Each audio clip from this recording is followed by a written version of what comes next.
Bueno, este poema se llama Caída Libre y dice así: ama, animal sin tregua, no escatimes, no ahorres, consúmete con rabia, que todo amor termina aunque se aplace y más vale salir siendo ceniza que cuerpo mutilado. Eso fue Caída Libre.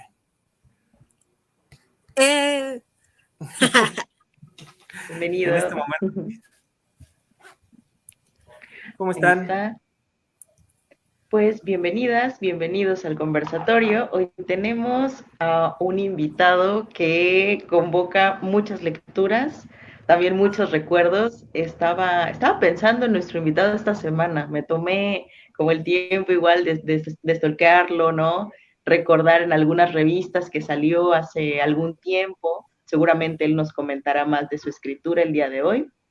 Y pues se trata de nuestro compañero y amigo y escritor, Abel Rubén Romero. El día de hoy nosotros vamos a conversar acerca de, me encantó el tema que eligió, es acerca de la escritura, la lectura y la frustración, que creo que es un tema que también nos reúne a hablar muchas otras cosas interesantes. Y que además conecta pues así directamente con lo que habíamos platicado. Pues muchas gracias por... Exactamente, sí, conecta con el anterior.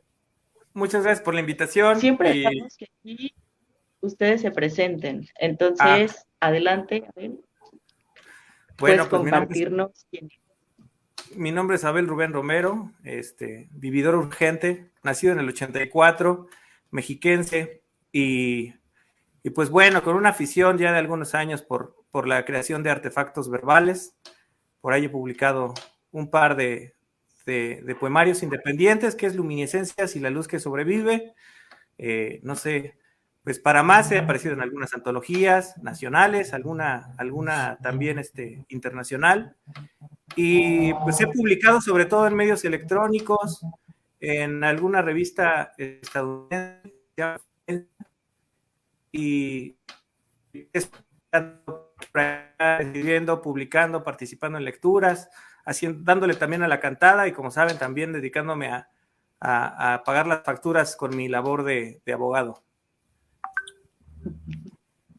Muy buen abogado, por cierto, el comercial. Muchas gracias.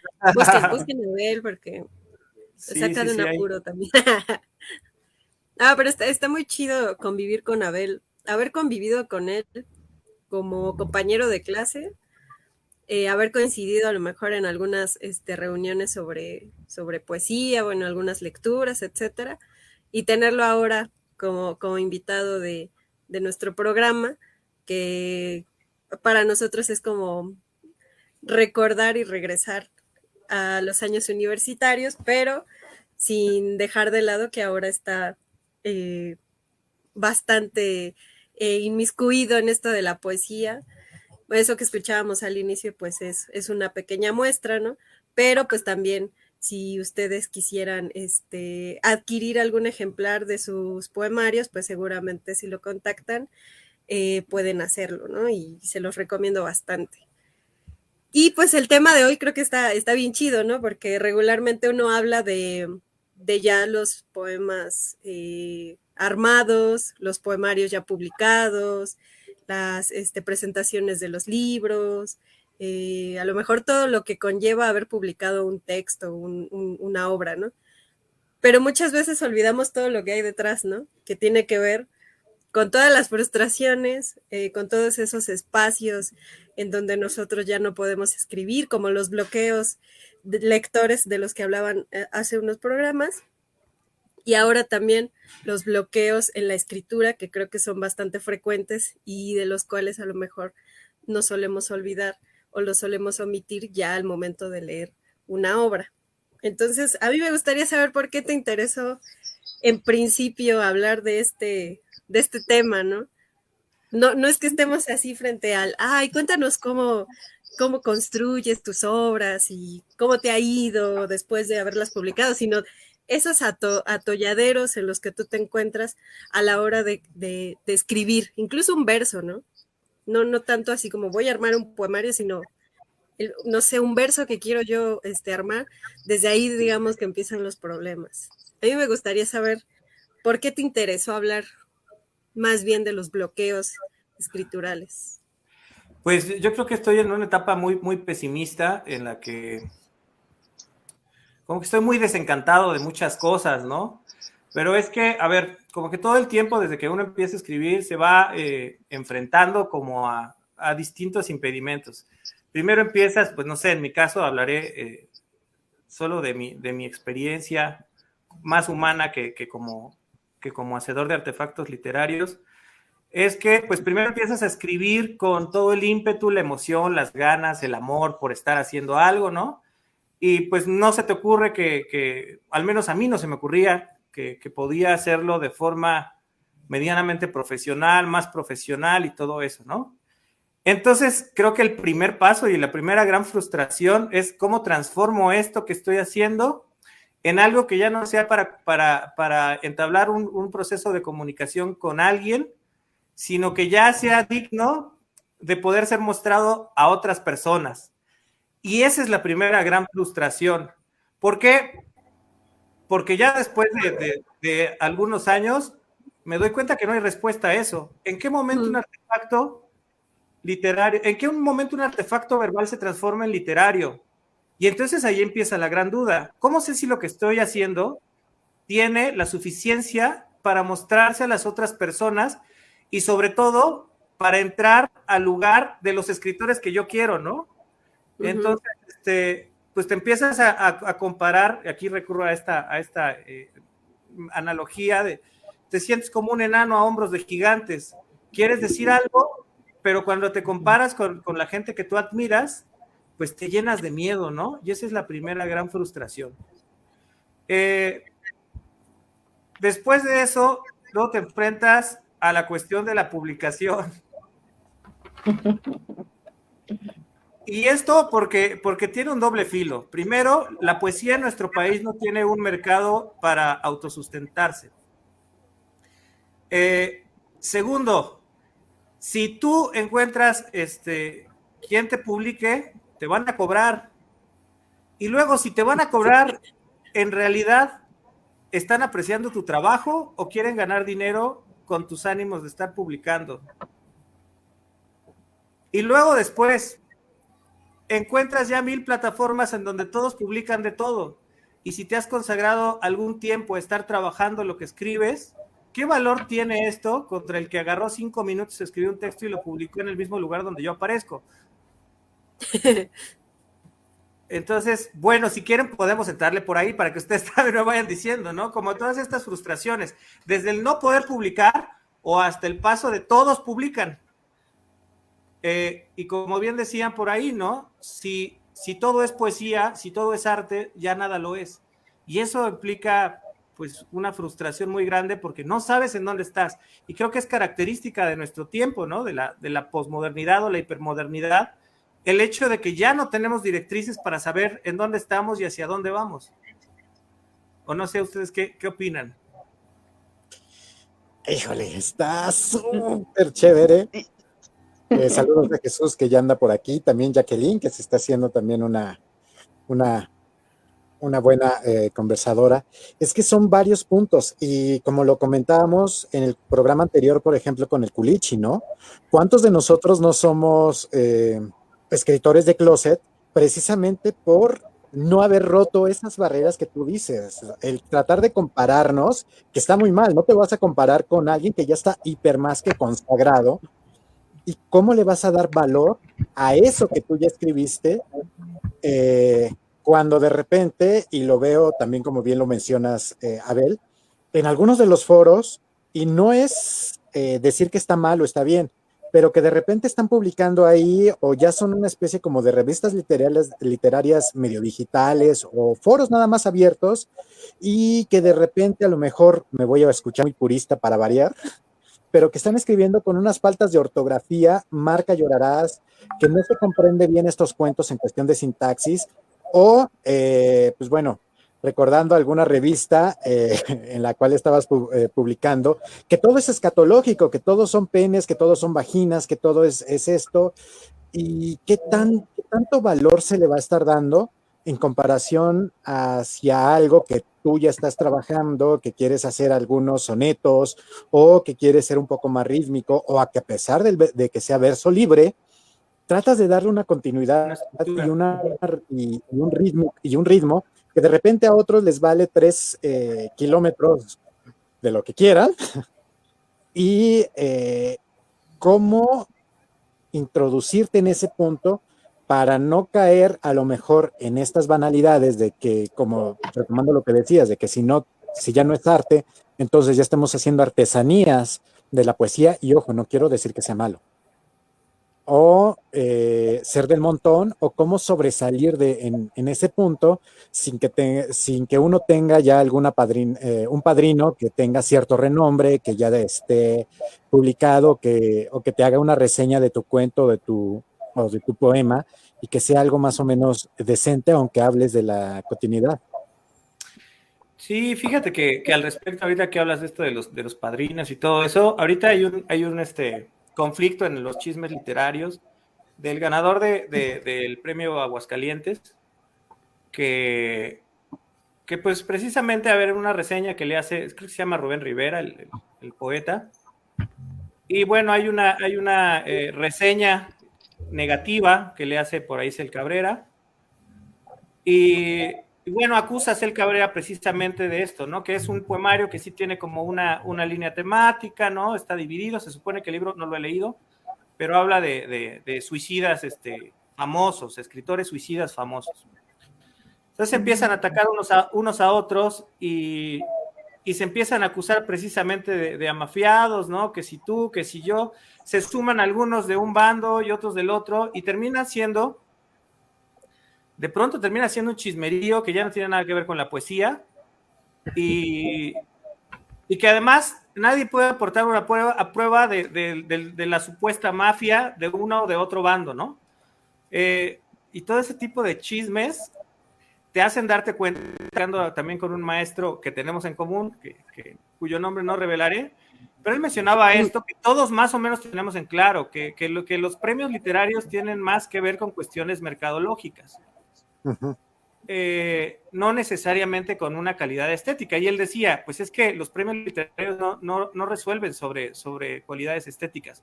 A ver, yo creo que no lo podría afirmar yo categóricamente, pero cuando uno se enfrenta a los premios literarios, o más bien cuando uno se enfrenta a leer a los premios literarios, uno ya no entiende de qué va la cosa, ¿no? O sea, sí. De pronto dices, güey, es que esto lo pudo haber escrito mi hijo de 8 años, y no hubiera, quizá no hubiera ganado nada. Entonces no sabes si en realidad estén amafiados los premios, cuáles premios sí son como muy serios.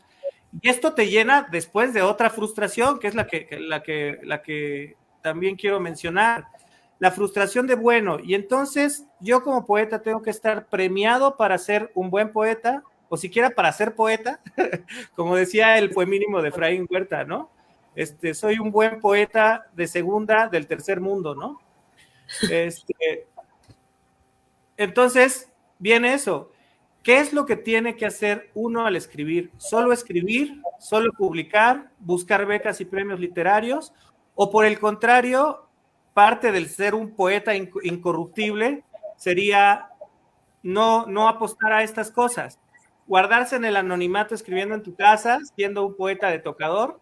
¿O por el contrario, buscar el espacio para salir y que todos te conozcan? Y esa es otra frustración muy grande, que todos nosotros que escribimos no sabes qué hacer. Dices, a ver, o salgo del buró, saco mis manuscritos del buró y los llevo a premios literarios, voy a buscar una beca, o pienso que esto es demasiado mundano y me los guardo para mí, para que algún día venga algún filólogo y me descubra, ¿no?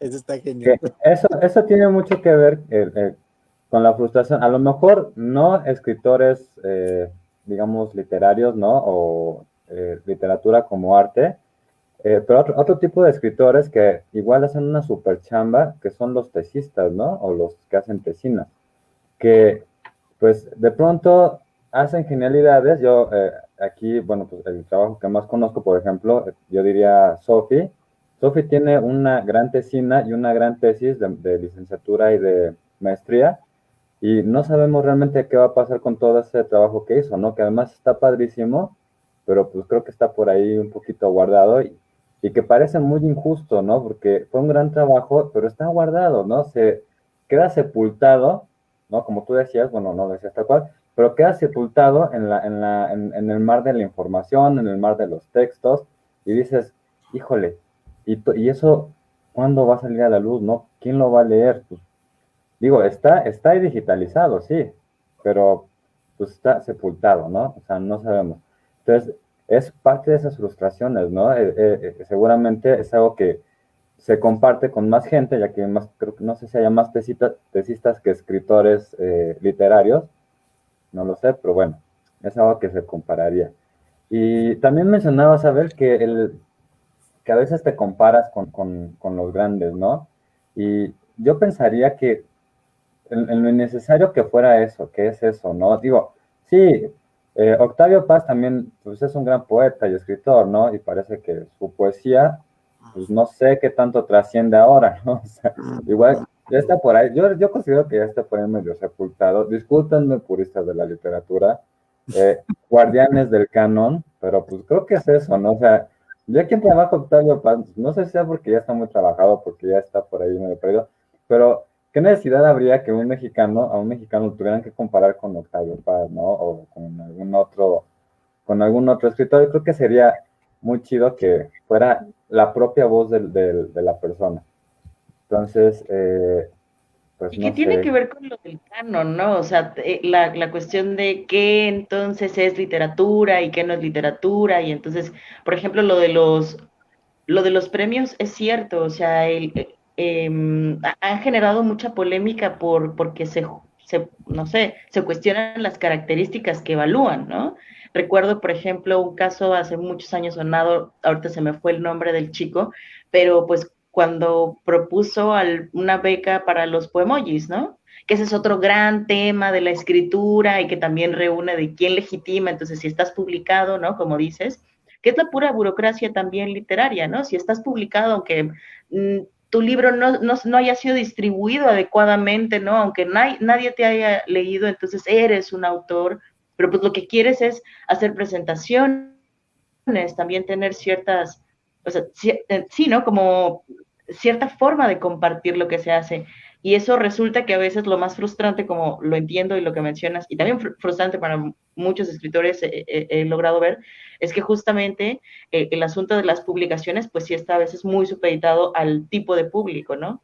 Y también por eso es que luego ahora creo que hay público tan diverso que en Internet pues se ofrecen otras alternativas, que a mí me parece también ahora un asunto más interesante, ¿no? Que pedirle al canon que nos meta o pedirle a estas grandes esferas que por favor nos permitan entrar y pues generar otras comunidades, ¿no? Que es también por eso el boom del Internet. O sea, se generan comunidades y sí tienes una especie de público cautivo, pero al mismo tiempo, pues, no sé, tienes 3,000, 5,000 personas leyendo lo que tú escribes. O sea, creo que también puede ser una forma de intercambiar o generar comunidad, no sé, actual. No sé si lo habían pensado así. O sea, recuerdo a los booktubers, por ejemplo, ¿no? A mí me llama mucho la atención ese fenómeno. Que algunos sí se basan en justamente solo compartir de que, pues, libros, no sé, literatura que es considerada como, pues, ligera o de rápida digestión, ¿no? Pero justamente es literatura que recomiendan y que por lo menos hay, o sea, los jóvenes o la gente que todavía no conoce, pues también se acerca, ¿no? No sé, siento que salen muchas posibilidades también con el Internet. Y con esto quiero hacerte una pregunta, Bel, a lo mejor una pregunta demasiado cliché. ¿Tú para qué y para quién escribes? Sí, fíjate que justo estaba anotando eso, ¿no? Como para qué y para qué. Sobre todo en el para qué, ahorita también lo relacioné con algo de lo que mencionaba Julio, es que es otra gran frustración. O sea, llega un momento en el que entonces te retraes y dices, mira, yo lo comprobé, esto te lo voy a decir acá entre nos y los 10 personas que nos vean, pero te voy a decir algo. Yo he estado en proyectos que hacen un montón de ruido, que salen en medios nacionales y que al final no se concretan. Es decir, te puedes volver tú, puedes tener un gran impacto a través de las redes sociales, a través de los periódicos, a través de la televisión. No, bueno, la televisión es una locura, ¿no? Ajá. Pero a través de todos estos puedes tener un gran impacto, pero eso no significa que tengas una buena obra. Es más, puedes tener un gran impacto sin tener una obra, además. Sí, sí, sí. Y a mí todo esto, ver esta capacidad de la publicidad de llegar a muchas personas me hizo replantearme precisamente para qué estoy escribiendo. Si quiero que me lean mucho, o si simplemente yo estoy conversando con mis poetas favoritos y estoy escribiendo mis poemas para entablar un diálogo dentro del arte, ¿no? O intentar entablar un diálogo dentro del arte. Y pues no sé, tiene como, a ver, creo que fue en 2019, 2018, que yo andaba por aquí, por allá, y en entrevistas y todo esto, y después como que me asqueó tanta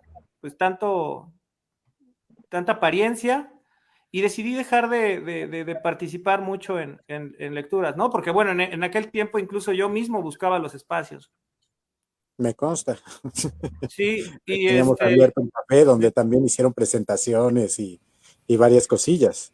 yo buscaba los espacios como pensando en que, pues eso, ¿no? En que quería difundir, que quería conectar, porque además todavía en ese tiempo, en 2017 creo, yo todavía pensaba o estaba buscando una forma en la que pudiera vivir yo de vender libros siquiera, ¿no?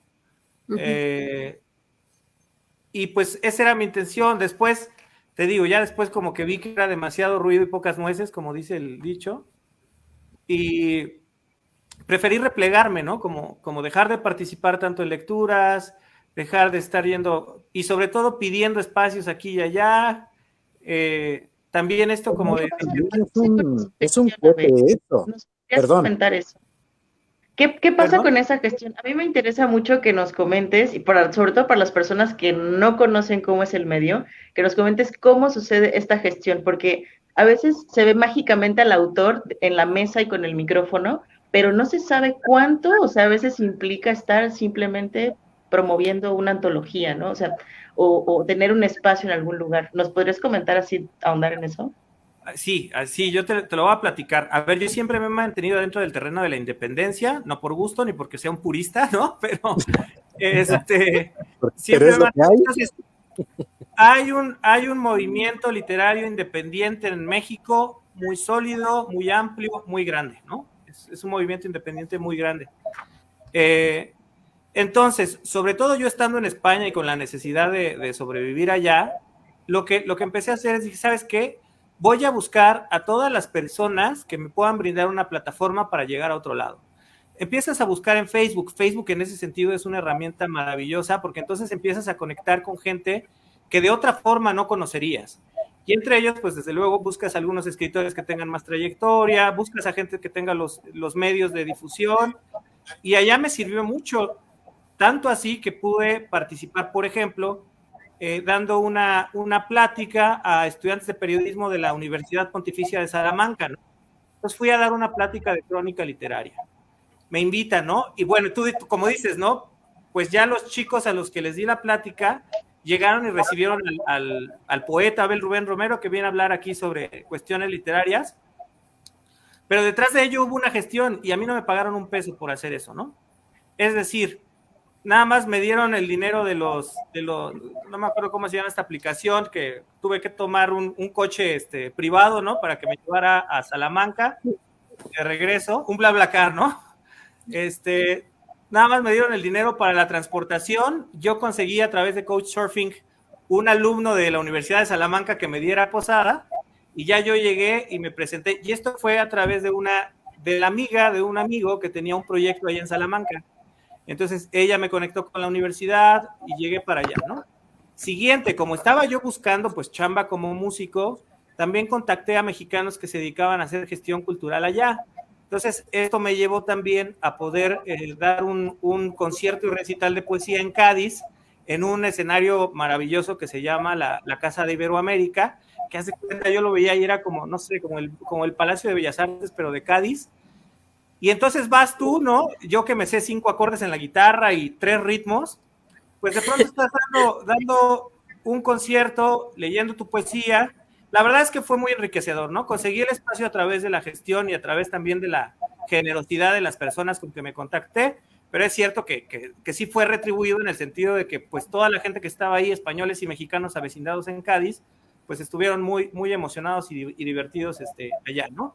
Luego también, por ejemplo, antes de irme y durante mi estancia allá en Sevilla, contacté primero con un club rotario de aquí del Estado de México, y ellos me recomendaron con otros clubes rotarios de allá. Entonces, pues conviviendo con ellos también me organizaron allá algunas presentaciones, ¿no? Mientras acá en México, pues ya vas conociendo al editor que tiene esta revista electrónica y le escribes, oye, pues dame chance de publicar en tu medio. Y te dejan entrar, ¿no? Y en algún momento, pues ya empiezas a hacer un montón de ruido y ya te empiezan a llegar las invitaciones directas. Oye, te leí en tal lado, mándame algo, ¿no? Y ya te empiezan a invitar y te empiezan a invitar.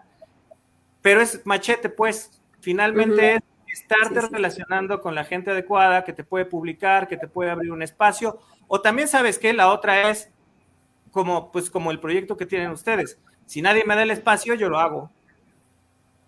Que eso también iba, o sea, en algún momento, y recuerdo precisamente como dijiste antes de estar en vivo, qué reunión universitaria, qué onda, pues el proyecto que hicieron ahí en la universidad, que era el pollo rostizado, tratando de crear tanto crítica literaria como poesía, como cuento, y que desgraciada o afortunadamente, ya no lo sé y lo digo en buena onda y de todo corazón, nada más salió, creo que un número, ¿no? Exacto, Sellita, por aquí lo tengo y que no me lo firmaste, desgraciado, pero bueno, como sea. ¿Cuánto cuesta? Todo lo que tenemos que estar invirtiendo, o sea, como bien lo mencionas, ahorita, por ejemplo, aquí en esto, que es estar invirtiendo en luces, en estar invirtiendo, pues a veces en internet, que si se va la luz ya valió madres, o como me sucedió hace un momento, o micrófonos, una computadora, un atril y todo esto, que también la gente no ve que esto, la autogestión, pues no es de que tenemos un mecenas, ojalá estuviéramos en los siglos de oro y a lo mejor sería un poquito más sencillo, aunque tuviéramos que estar trabajando por destajo. Todo esto, cómo va implicando y cómo te puede llegar tanto a animar como a desanimar, o a desencantar, como tal cual me lo pediste en el título de tu programa, para estar gestionando y para estar realizando. Como a lo mejor unos Bastardos de la Uva o a lo mejor un Piedra, que eran revistas independientes, que hay algunas cosas que eran muy buenas y otras, como bien lo mencionas, que yo las leo y por gustos no nos agradan tanto y no empatamos, pero aún así ahí están. ¿Cómo? Y regreso después de todo este pinche choro que parece que no lleva nada. ¿Cómo también te llega a desencantar? Y por eso era la pregunta, ¿para quién estamos escribiendo? ¿Estamos escribiendo para nosotros? ¿Estamos escribiendo para las masas? ¿O, de todas maneras, nos sigue ahí el Pepito Grillo? Aunque no seamos totalmente todos el canon, estamos escribiendo para nuestros colegas de literatura y que me validen de decir esto es bueno o esto es malo. Yo creo que todos escriben en algún momento para sí mismos, en algún momento para los demás y en algún momento también para coincidir con ciertos círculos en donde te invitan, ¿no? Por ejemplo, a mí me sucedió un tiempo, ¿no? Me invitaban frecuentemente a un lugar a leer, y de tan seguido que iba allá, de pronto sentía que yo estaba leyendo ya siempre lo mismo, ¿no? Entonces llegó un día donde yo acepté la invitación casi sin pensar, pero sí tuve que sentarme a escribir cosas nuevas. O sea, yo misma me estaba, digamos, orillando a escribir cosas para presentar cosas nuevas, pero ya escritas, pensando, digamos, en un lugar en particular, con un público en particular, porque muchas veces eran los mismos invitados, y entonces a mí me daba vergüenza, ¿no? Ir a leer lo mismo que la semana pasada o cosas por el estilo, porque también yo revisando mis archivos, mis papeles, yo decía, bueno, es que si me pongo a leer esto no vale la pena, ¿no? O sea, como que sí, muchas veces uno escribe no sé si por complacer a los demás o por un poco la exigencia de estoy en un evento y tengo que leer algo y tengo que presentar mi trabajo, porque finalmente uno se expone, ¿no? Pero también siento yo que está la otra parte, ¿no? Que es aquella en donde uno escribe en principio para sí, ¿no? Y aquí también, antes de que te interrumpo tantito, Abel, es también que es músico, pues es como cuando preparas una gira, ya sea individual o en conjunto. ¿Cuántas veces voy a tener el mismo repertorio? ¿Por dónde voy a estar pasando? O si cada 8 días que voy al mismo café o al mismo bar voy a estar tocando lo mismo, y a lo mejor son los mismos 3 clientes iguales, como a lo mejor ahora nuestros dos, como Jesús o Jacqueline, que ya estamos presentes, para tratar de darle frescura. Perdón, Abel, te interrumpí, dale. Ya muchas cosas respecto a lo que dijiste primero y también respecto a lo que dice Sofi. Pues imagínate esta revistita. Mira, lo cierto es que también nosotros a ver, de pronto nos arriesgamos a hacer proyectos que no son sustentables y entonces son proyectos que nacen muertos. Nosotros nos aventamos a imprimir 1000 ejemplares de esta revista. Bueno, sí, más fanzine, ¿no? Nos aventamos a imprimir 1000 ejemplares, pero en ese tiempo nos costó 10,000 pesos y tú recuerdas que de esto ya tiene por lo menos 10 años.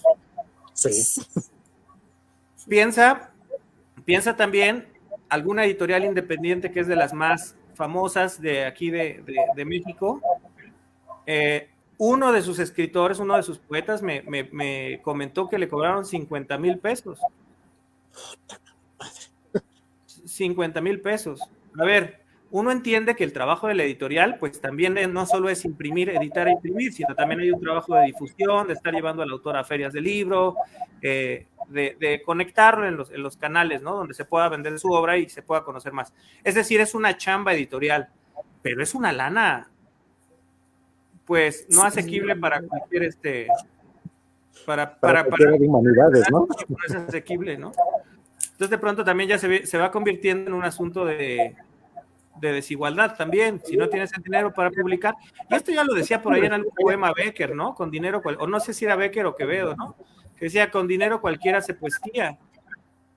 Y en muchos casos puede ser así, ¿no? Y luego respecto a lo que comentaba Sofi, sí, es que uno se enfrenta a todo eso, o sea, hay veces que escribe uno para sí mismo, que es, yo creo que cuando más lo disfruta uno, pero también uno se vuelve efectista. Lo que publicas en Facebook no es lo mismo que vas a presentar en un libro, ¿no? Sí, claro. Pero yo también me acuerdo mucho de que en aquellos tiempos, 2010, 2011, cuando nos conocimos, lo que yo hacía era medir lo que iba a leer según el espacio a donde yo me dirigiera. Entonces, de antemano, porque una vez nos pasó, fuimos a un lugar que estaba ahí enfrente del Museo Universitario del Chopo, que se llamaba El Templo, creo que ya no existe, pero se llamaba El Templo y era un bar. Ajá. Entonces, pues imagínate, la gente va a un bar y y tú te pones a leer un poema de amor tierno a borrachos en viernes en la noche y te van a mandar al carajo. Entonces, ¿qué es lo que tienes que leer ahí? Pues ahí, si te pones escatológico, vas a triunfar rotundamente. Sí. Entonces, ya sabes, a ver, el año antepasado hubo un festival muy chido que organizaron por ahí Armando Noriega y Ulises Paniagua, que se llamó Festival Universitario de, no me acuerdo, literatura y arte o algo así, ¿no? Bueno, el caso es que fuimos a leer a uno de los campus del Politécnico. Fue una lectura maravillosa, pero de antemano yo ya sabía que íbamos a leer con universitarios. Y lo mismo, si tú te pones a leer sonetos clásicos, pues no les va a interesar. ¿Qué tienes que hacer? Diviértelos, hazlos reír. Y entonces te agarras tus textos más iconoclastas, más pelangochos, más amenos.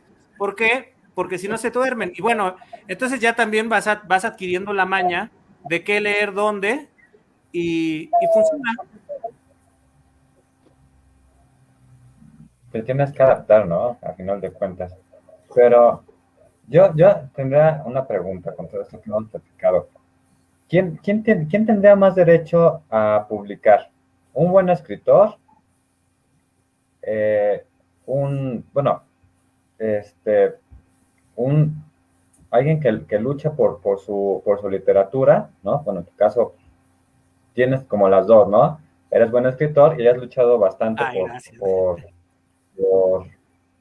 por, por mostrarlo, por difundir lo tuyo, ¿no? Que, bueno, aquí lo importante es, bueno, ya que nos preguntamos quién tiene más derecho a publicar, también nos tenemos que preguntar quiénes son quienes más publican, ¿no? Híjole, bueno, Hablando aquí de invitados, no escritores. antes que conteste Abel, o sea, ¿cómo catalogas a un buen escritor? Ese es el pedo. Sí. Porque me acuerdo de precisamente de los bastardos de la uva y el seudónimo de señorita o Miss Masturbación. Y puta, o sea, de repente lo lees y a lo mejor ya estando hasta la madre y estando súper borracho, podría decir, no mames, se la pasó súper chido y está muy bien. Pero en una situación sobria es de, güey, no me gusta. O a lo mejor uno de los poemas más grandes que tiene Abel, que no me acuerdo cómo es de esta historia de un borracho que tenía no sé cuántos capítulos, que hay Alcoholismo, algunas sí. partes que son muy divertidas y me gustan mucho, y hay otras que digo, madre, esto, pues como que no, la neta, para ser bien honesto, porque obviamente son mis gustos. ¿En qué nos vamos a basar? Y ahí sí se la dejo una pregunta bastante peligrosa, Abel. ¿En qué nos vamos a basar para saber si es buen escritor o no es buen escritor? ¿O por qué si estás macheteando mucho, que hay gente que ha estado macheteando mucho, te presenta unos textos y que a lo mejor para el gusto de algunos es una basura? Bueno, también, mira, también hay que tener en cuenta, y yo creo que todos nosotros lo sabemos, no hay recetas para hacer poesía y no hay recetas para saber cuándo un poema es bueno. Puedes hacer un análisis literario, estar midiendo, sopesando en algún poema, digo, ¿no? Mirando a contraluz profundidades, pero eso no te revela la esencia última de cuándo un texto es poético, porque esto finalmente termina siendo una apropiación que hace el lector, el receptor, y el lector es quien en último grado pues podría decidir, y bueno, esto lo entrecomillo, ¿no? Porque tampoco soy tan relativista, pero podría ser quien determine si algo es poético o no. Ahora, respecto a esto del buen escritor, es preciso. Decía Bukowski en una entrevista que le hacen, que le preguntan, ¿no? Oye, ¿y tú eres un genio? Y dice, ¿quién lo sabe, no? Dice, it's a shot in the dark. Todos creen que son genios, pero ¿quién lo sabe? Y también lo dice Pessoa en La tabaquería, ¿no? Todos inventándose genios para sí mismos. Entonces, ¿cómo lo sabemos? Porque de pronto también me he dado cuenta que termina siendo un asunto de autoestima. Hay gente con mucha autoestima que se lanza a los trancazos y logra conectar los libros en donde sea, y uno dice, a mí me da tanta vergüenza, pero sí tengo 5 versos mejor que esos. Sí, bueno. Y termina siendo un asunto de autoestima en donde ya uno no sabe, porque además también es cierto que con este proceso de la posmodernidad, de estar destruyendo todo, y en este proceso de todo se vale, ya uno no sabe si tiene las herramientas para decir cuándo alguien nos están tomando el pelo o no. Ya saben, el caso de Avelina Lesper y sus constantes críticas al arte conceptual. A ver, pero no se supone que por eso desmanteló el siglo XX todos estos conceptos para terminar autorizando a que se hiciera una obra con una cubeta. Y si uno se pone muy payaso y muy clásico, pues desde luego eso no es válido. Pero es comprensible el nivel al que hemos llegado y es justificable la obra que ellos nos están presentando. Entonces, si te pones muy mamón, puedes pecar de anacrónico. Pero si te pones muy ligero, pues terminas haciendo porquerías también. Entonces, por eso es todavía más frustrante, porque no sabes, no tienes los elementos para medir cuándo algo es bueno y no. Sí, sí, sí. Y creo que ya hablando de las frustraciones y demás, es gacho cuando uno le machetea, ¿no? Es gacho cuando uno insiste mucho, ¿no? En entrar, en publicar, en ser invitado, en uno mismo a lo mejor tener la certeza de que armaste un buen poema, que creo que desde ahí empiezan las frustraciones, ¿no? Cuando crees que hiciste un buen poema, luego lo relees y lo deshaces porque es horrible, ¿no? Etcétera. Pero es muy gacho, ¿no? O sea, yo siento que personas que le machetean y que intentan entrar a estas becas del FONCA o a las letras mexicanas y que son rechazados y muchas veces no sabemos por qué criterios, ¿no? Porque a mí todavía me queda muy, muy nublada la idea de cuáles son los criterios, ¿no? Hablando un poco esto de que cuál es un buen poema, cuál es un buen escritor, qué es un buen libro, ¿no? De pronto uno se topa con criterios bastante opacos en donde te rechazan sin decirte por qué y simplemente te rechazan. Es muy duro, ¿no? Yo siento que eso también frustra bastante a las personas que le machetean, ¿no? Y que a lo mejor son buenas y que no jamás se dan a conocer a través del FONCA o a través de la fundación, ¿no? Fíjate que yo creo que yo participé un par de veces, o más bien envié un par de proyectos para FONCA, ¿no? Tengo por ahí algunos amigos que han estado becados por el FONCA y coinciden muchos de ellos en que más bien es la forma en cómo presentas un proyecto, es decir, que todo está en la elaboración, no tanto en la calidad de quien lo está presentando, sino en cómo está redactando el proyecto. Y de pronto eso pasa también en la academia, ¿no? O sea, cómo vas a hacer tu proyecto de maestría, y eso depende de que te acepten o no te acepten en un programa de maestría o de doctorado, en fin, entonces creo que tiene más que ver con cómo estamos presentando eso. Pero tienes toda la razón, o sea, pues nada nos garantiza que un proyecto del FONCA va a tener una beca y va a ser un buen libro. Es más, algunas personas ni siquiera acaban sus proyectos, ¿no? Sí, sí, sí. Y la otra, hay mucha gente, y uno, también es bien bonito eso de Ciudad de México, que el movimiento poético en Ciudad de México es tan grande, tan diverso, y hay tanta gente, que siempre que vas a una lectura te vas a encontrar con una o dos personas que hacen bien su trabajo y que no conocías. Y entonces sales y dices, güey, qué chingón fue venir aquí solo por conocer a este poeta.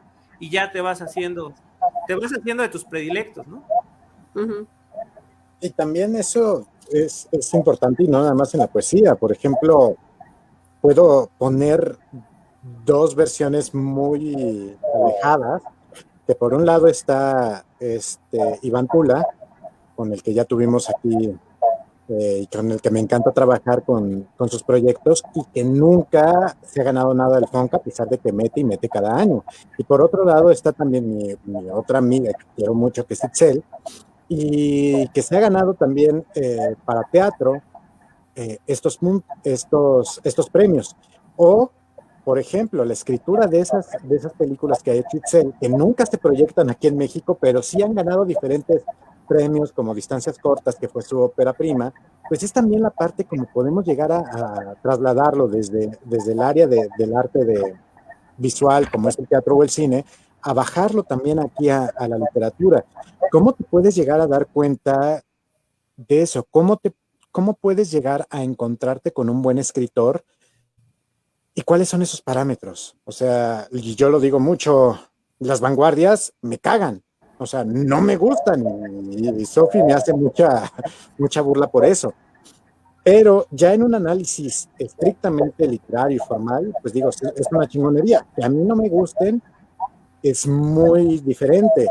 O pasándolo, ¿no? Uno de los ejemplos que ponemos más en claro, no nos vamos a ir a Brasil, nos vamos a ir aquí a México con Cañitas, de que de repente empiezas a ver y es una basura de libro, pero es entretenido y que le gusta a la gente, que dicen que es muy buen escritor tío, y que a la mera hora puedes encontrar otros textos de terror sumamente buenos y que están escondidos en la escena oscura, que podemos tener, por ejemplo, una Adrián Nada, que ya también estuvo aquí y que no se proyectan porque no tuvo esos conectes. ¿Hasta dónde vamos o hasta dónde podemos autogestionar junto con el Dada X o con el, no sé, con el Real Under, para que podamos llegar a más gente en ese sentido. Y creo que esa es parte también de la frustración.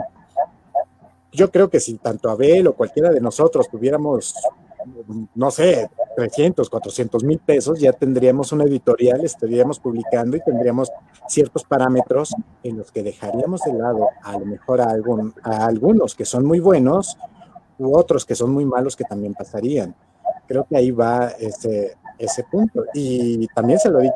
Y habría que tener mucho cuidado en no ser como las mafias, ¿no? O sea, como que también implica muchas cuestiones de regular nuevamente cómo se van a crear las cosas.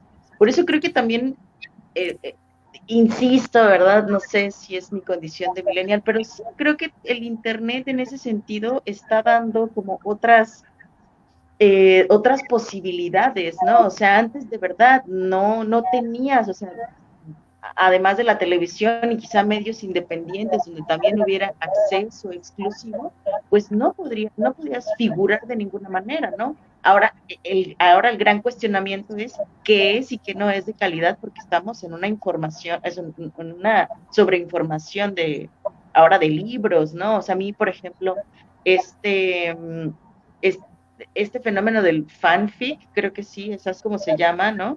Donde justo es una plataforma donde las personas que son como escritores aficionados suben sus capítulos, suben sus novelas, y la misma comunidad que está ahí se lee. Entonces, también es como volver a preguntarnos, entonces, ¿para quién leemos?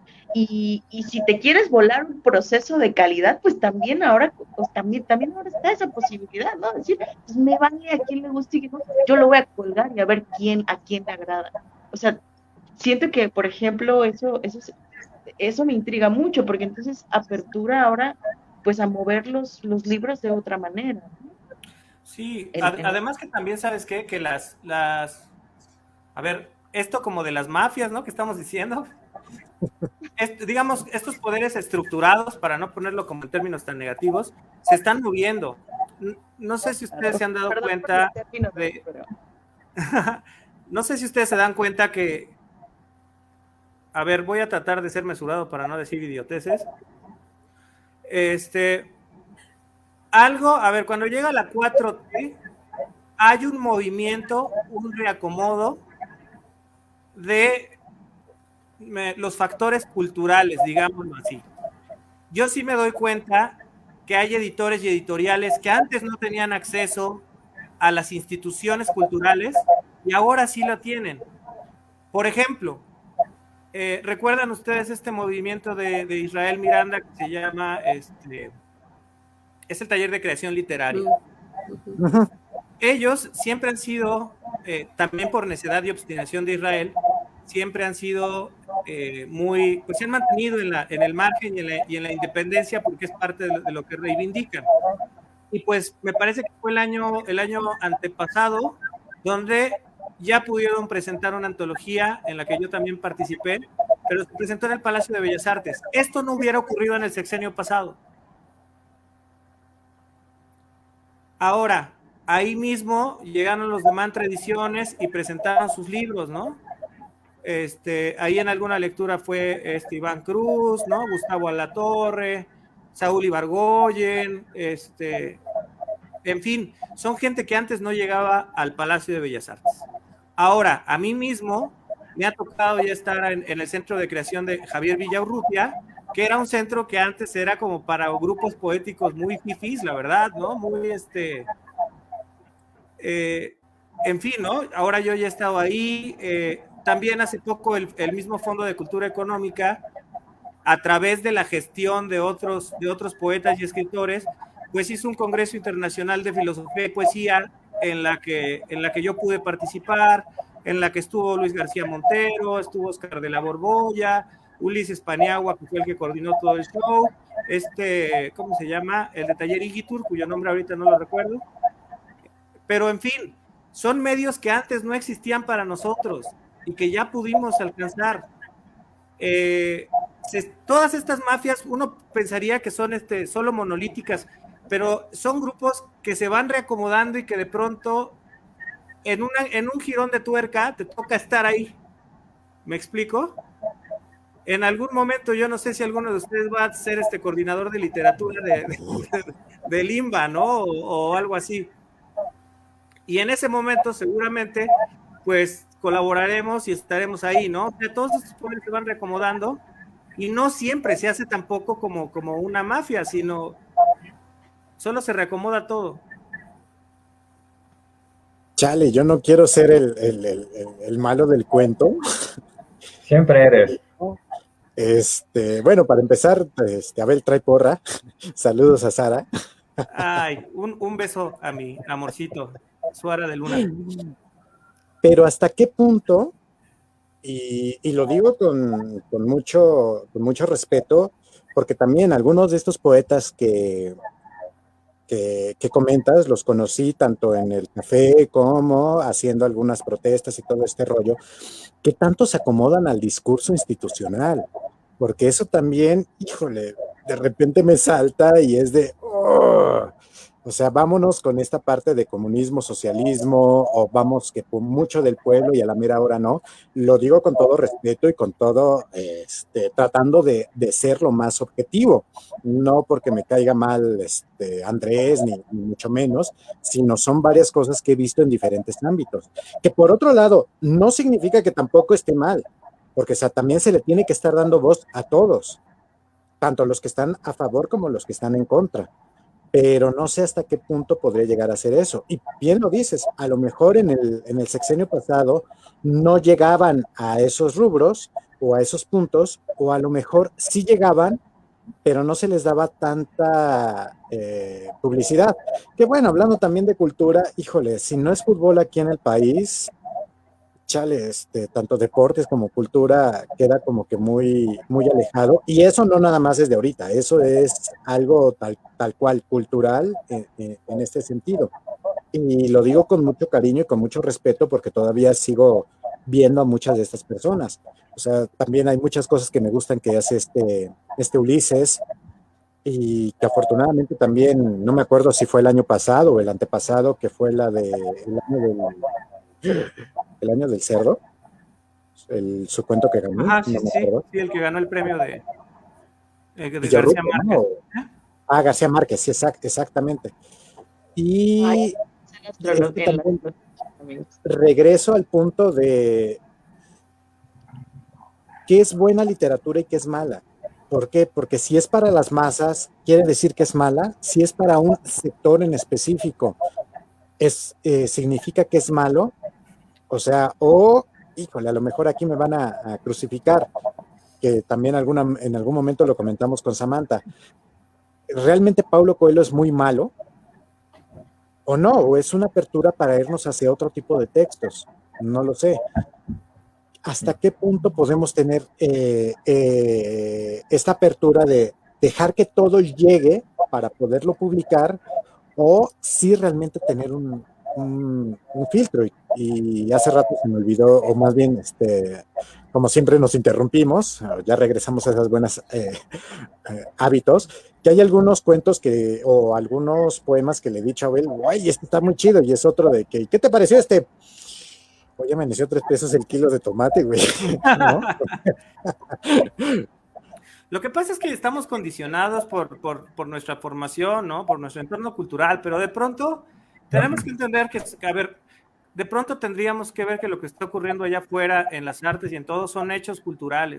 Esto quiere decir que son manifestaciones que están esgrimidas desde un contexto específico y con un fin muy particular. ¿A qué voy con esto?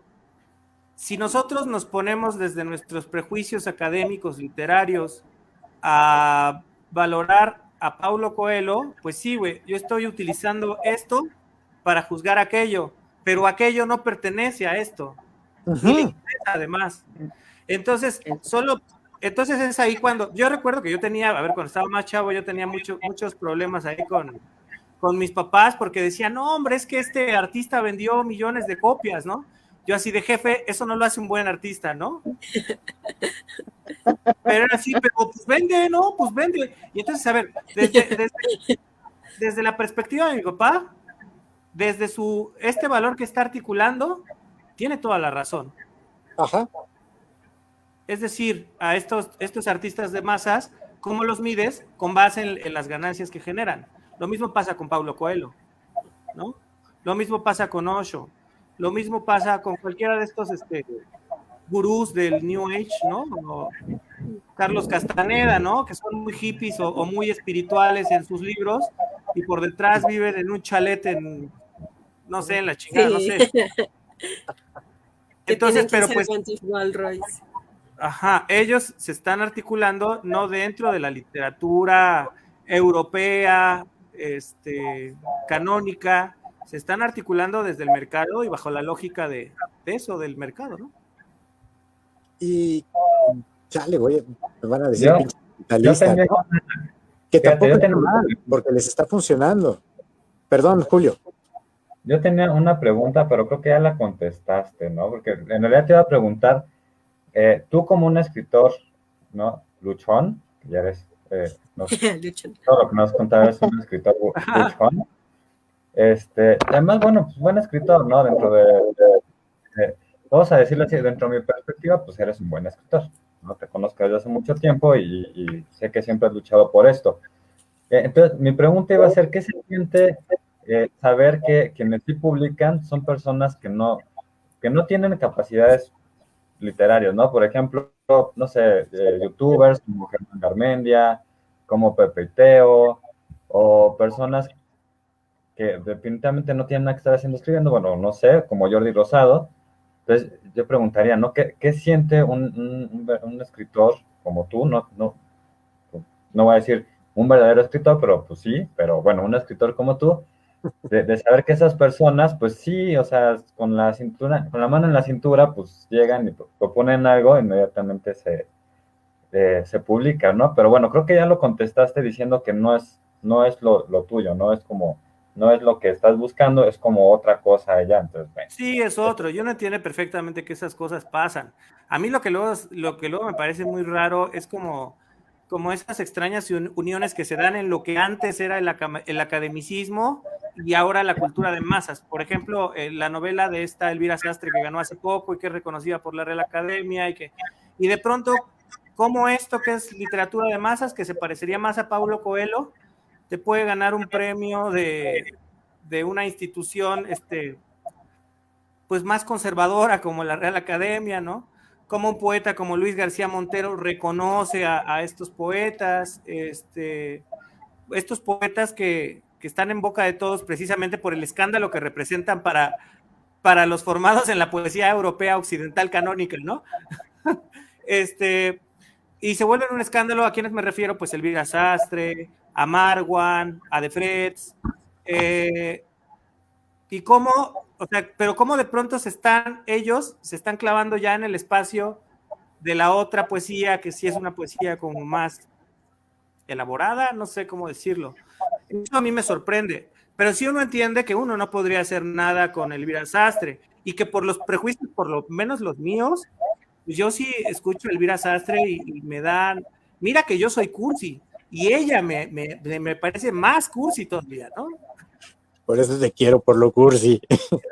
Sí, ¿no? Y a mí pues sí me genera como decir, güey, no mames, eso está horrible. Pero pues porque no tiene que ver con lo que yo hago, ¿no? Pero a lo mejor quizá estoy mal yo, quizá mi problema es que no soy moderno, ¿no? Por ejemplo, en su momento también Jaime Sabines fue muy criticado por eso.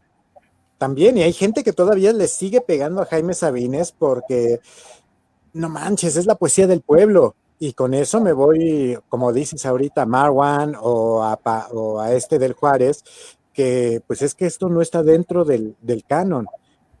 Y está mal o no está mal, no sé. Michelle, creo que ibas a comentar algo, perdón, mi estimada.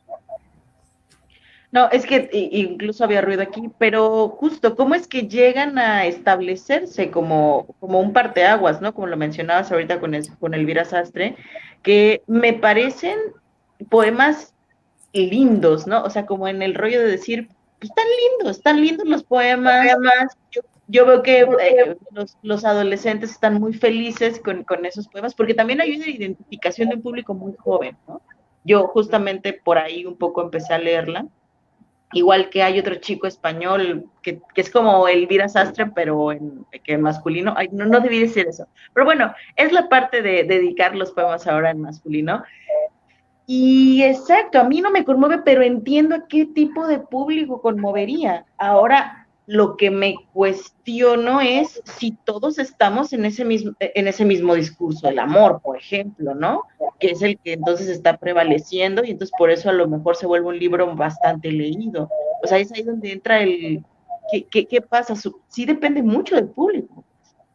Sí, fíjate que justo por ahí tengo un ensayo que no sé si todavía esté, porque ya saben que esto de la virtualidad hace que las cosas aparezcan y desaparezcan casi con la misma velocidad, pero era un ensayo en el que yo reflexionaba sobre la rebelión en la poesía. Es decir, porque en ese ensayo yo sigo concibiendo que debe de haber una postura de combate o de resistencia dentro de la poesía.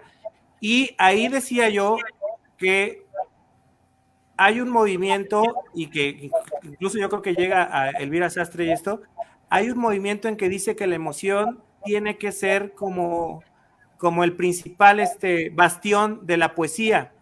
Entonces yo lo que digo, ok, una emoción sí, pero si lo único que haces es estar reproduciendo emociones o sentimientos estereotipados sin cuestionarlos, sin ser crítico en torno a lo que está diciendo tu poema, entonces lo único que estás haciendo es solapar quizá algo que puede ser una deficiencia o una decadencia de tu tiempo. Entonces, no creo que sea y esto es lo que hace este movimiento, ¿no? Una emocionalidad estereotipada, ¿no? Estar dejando ahí este sentimentalismo que no se viene a cuestionar a sí mismo. Que sería como un caso al aburguesamiento decimonónico, ¿no? Así como muy... cultura es nada más para entretener y cosas así. Perdón, Lafis. No, está bien, pero también ahora me voy por el otro lado, porque también desde hace, no sé, unos 5 o quizá un poquito más de tiempo, como están alabando, y a lo mejor yo lo puedo llegar a decir tal cual como de mamadores, a Bukowski, toda esta parte alcohólica y medio poetas malditos y todo este rollo, que lo quieren emular directamente a él. Creo que también eso es también para cuestionarse. Pues yo creo que esas posturas siempre van a ser necesarias. Es decir, la contracultura o la subcultura o la paracultura siempre va a ser necesaria porque le va a dar vigor al siguiente movimiento, ¿no? Es más, yo creo que los hallazgos gracias a apreciar lo original. Ya se me fue el pedo, perdón, pero esto empieza a pasar después de tantos años de abusar del alcohol. Hablando de... Sí, no, pero creo que es, bueno, ya sí, sobre Bukowski. A mí me parece que ellos son movimientos contraculturales necesarios en su momento, precisamente porque implican una rebelión a lo que están viviendo. Entonces, un Bukowski que es totalmente improductivo, ¿no? Exactamente la exaltación del borracho, y además una poesía demasiado honesta, era necesario en el pragmatismo norteamericano de la segunda mitad del siglo XX. Entonces, creo que Bukowski era necesario en su tiempo. Lo que sí ya está mal es que vengamos nosotros a tratar de ser Bukowski en nuestro contexto, ¿no? Y pasa lo mismo con Mario Santiago Papasquiaro y con todas las posturas marginales. Lo que está chafa es la bola de seguidores que venimos después a querer hacer lo que ya hicieron ellos, ¿no? Pues, que eso podría ser también parte del diálogo, ¿no? A lo mejor, no es que si a ti te gusta Bukowski, a lo mejor, pues no es que quieras retomar sus ideales, ¿no? O cambiar los paradigmas, ya lo hizo él. Pero pues a lo mejor un dialoguito con Bukowski, con sus temas, ¿no? Porque a mí me gustaron y me llegaron en su momento. Pues se puede, ¿por qué no? Como regresar a lo que estaba. Yo creo que ¿no? Sí, pero también como que dándole el valor de tratar de que ese diálogo, no obstante, sea actual. Esto quiere decir que como que tomas un pelito de la tradición y lo traes a tu tiempo, pero para proponer ahí un ajuste de tuerca en la dinámica. Y yo es lo que yo me pongo a pensar hoy día, ¿no? ¿Cómo nos vamos a rebelar en contra de nuestro tiempo y contra qué nos tenemos que rebelar? ¿Nos tenemos que rebelar contra esta poesía de masas?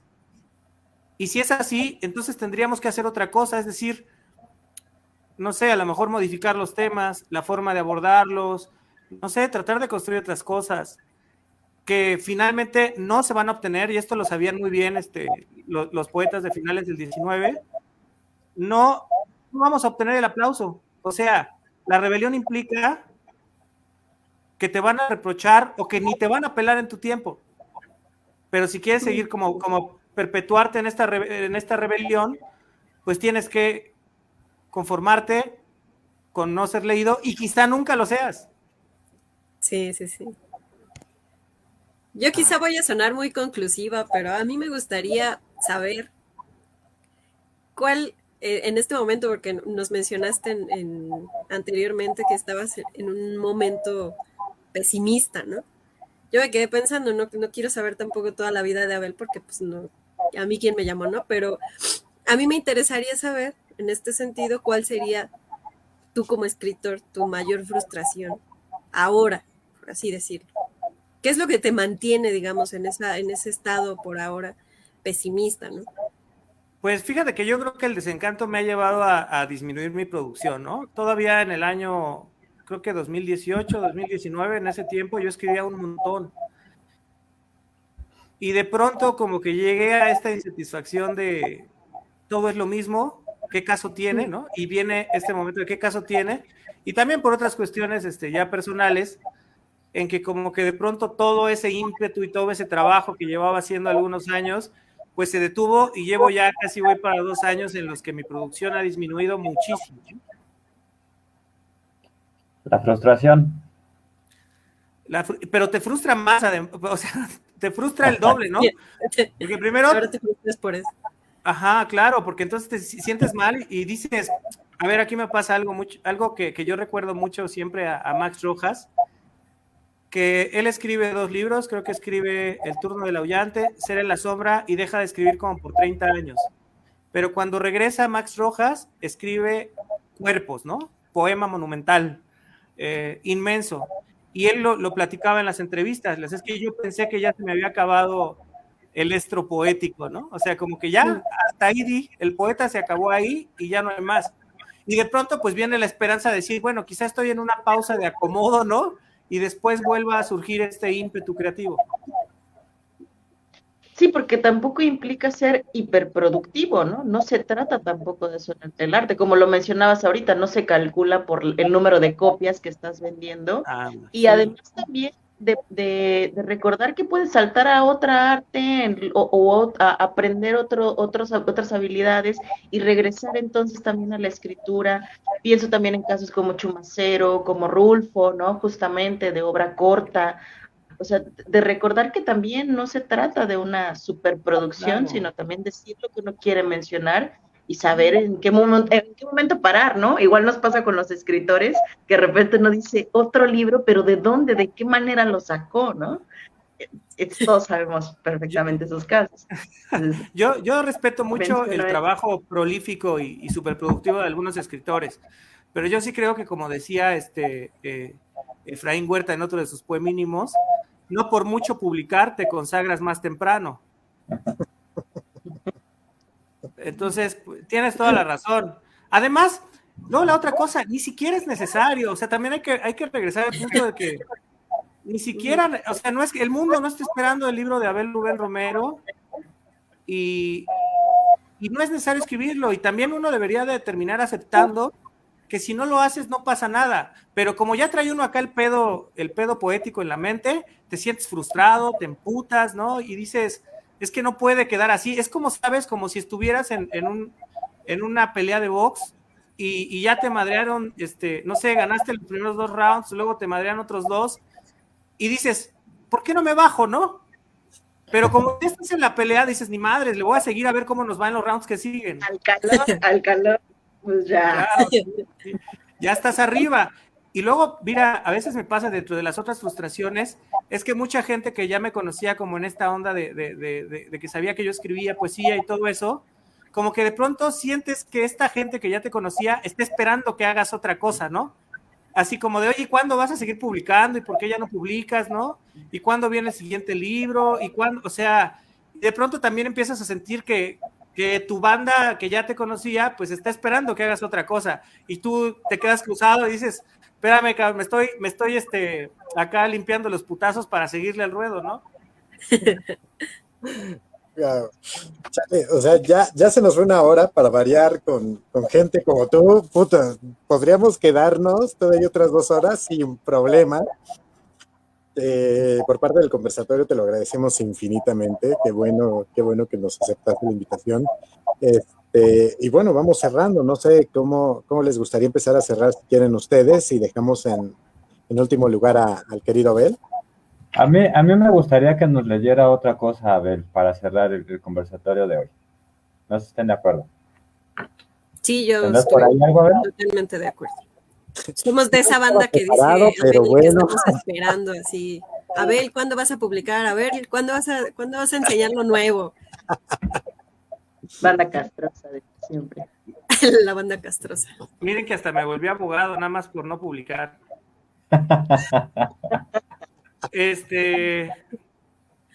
Voy a leerles algo de lo último que he escrito y creo que también es uno de los últimos poemas que he escrito y refleja un montón la frustración de la que hemos estado hablando.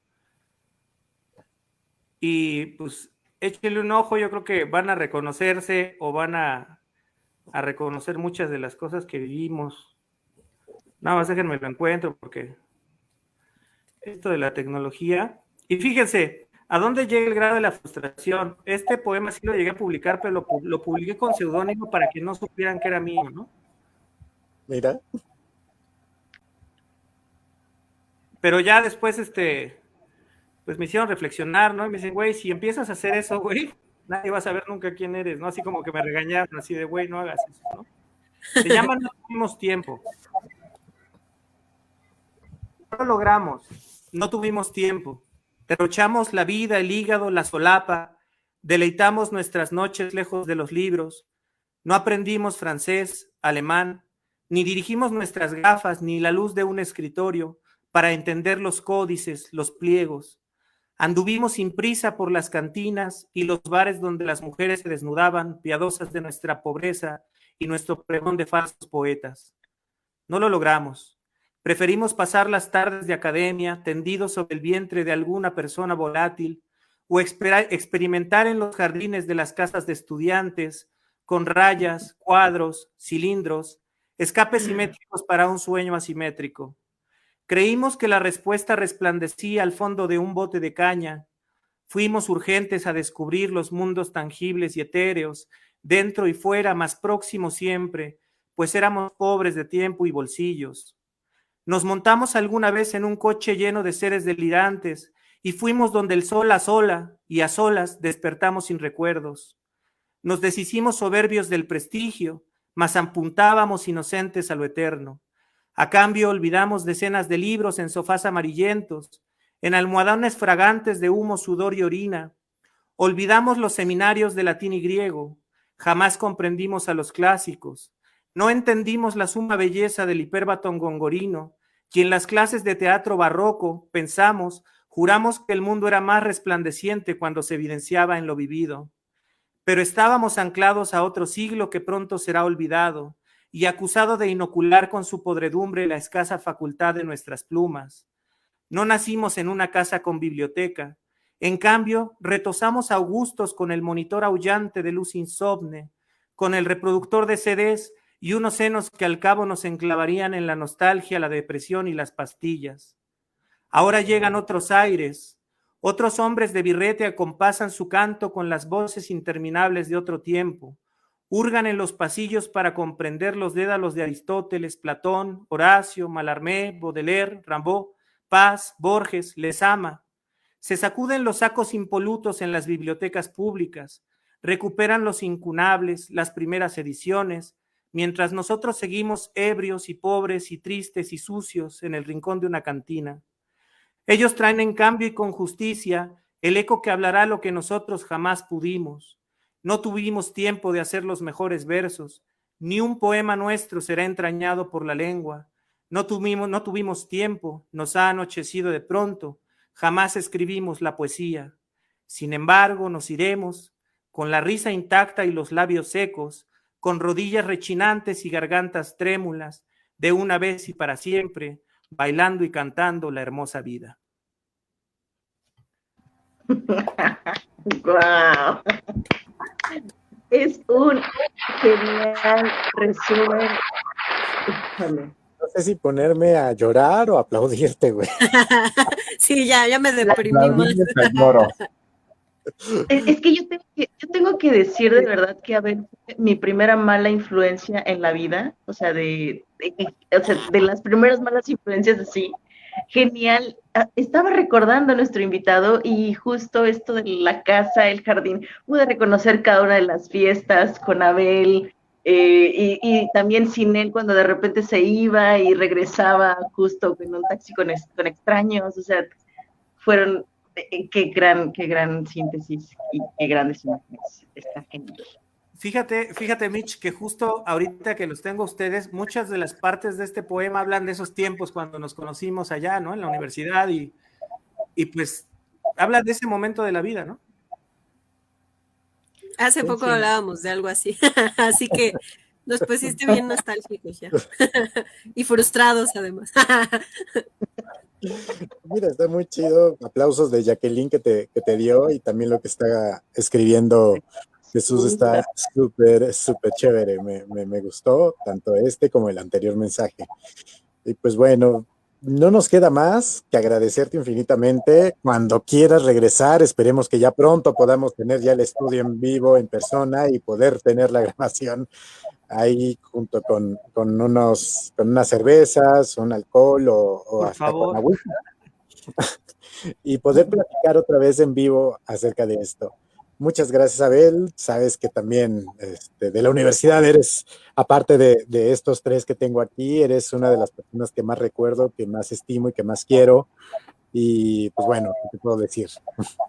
Vamos a reunirnos muy pronto, chicos. Hay que tomarnos unos mezcales. Sí. Ya queda grabado. Pues bueno, Muchas si no gracias, tienen algo Abel. más que Muchas comentar, gracias.